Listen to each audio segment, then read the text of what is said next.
இப்போ ஒரு previous year question ஒன்று பார்க்கலாம், ஈஸியானது தான். At what rate of simple interest will rupees 350 amount to rupees 455 in 6 years?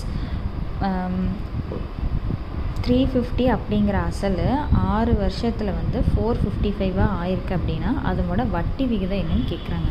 இது நம்மளுக்கு வந்து ஈஸி தான். ஃபஸ்ட்டு வந்து ஃபார்முலா, சிம்பிள் இன்ட்ரெஸ்ட்டோட ஃபார்முலா என்ன? PNR/100 அப்படிங்கிறது தான். இப்போது நம்மளுக்கு சிம்பிள் இன்ட்ரெஸ்ட்டுக்கு வந்து இவங்க டைரெக்டாக கொடுக்காம மறைமுகமாக கொடுத்துருக்காங்க. இப்போ சிம்பிள் இன்ட்ரெஸ்ட்டோட ஃபார்முலா என்ன?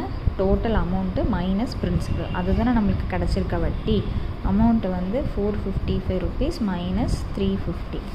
ஸோ நம்மளுக்கு வந்து 105 rupees வந்து சிம்பிள் இன்ட்ரெஸ்ட்டாக நம்மளுக்கு வந்து கிடச்சிருக்கு. இதோட ரேட் ஆஃப் இன்ட்ரெஸ்ட் தான் எவ்வளோன்னு கேட்குறாங்க. ஸோ அப்படியே சப்ஸ்டியூட் பண்ணலாம். எஸ்ஐ வந்து 105, பிரின்சிபல் வந்து 350 rupees, இயர்ஸ் வந்து 6 years இன்ட்டு அந்த 6 அப்படியே வச்சுட்டு பை 100. இதை ஈஸியாக அப்படியே கேன்சல் பண்ணால் நம்மளுக்கு ஆன்சர் கிடச்சிடும். ஒரு 10 கேன்சல் ஆகும். செகண்ட் டேபிளில் 6 3 times, இது 5 times, இது 5 1 time, ஃபிஃப்த் டேபிளில் 7 times. இப்போது இது 105 ஈக்குவல் டு 21 இன்ட்டு 6ன்னு கிடைக்கும். இதை ஈஸியாக கேன்சல் பண்ணலாமா? தேர்ட் டேபிள்லேயே பண்ணலாம். இது வந்து எவ்வளோ டைம்? 7 time வரும். இது வந்து 35 time. இப்போது செவன்த் டேபிளில் இது 1 time, இது 5 time. ஸோ நம்மளுக்கு ரேட் ஆஃப் இன்ட்ரெஸ்ட் வந்து எவ்வளோ? 5%.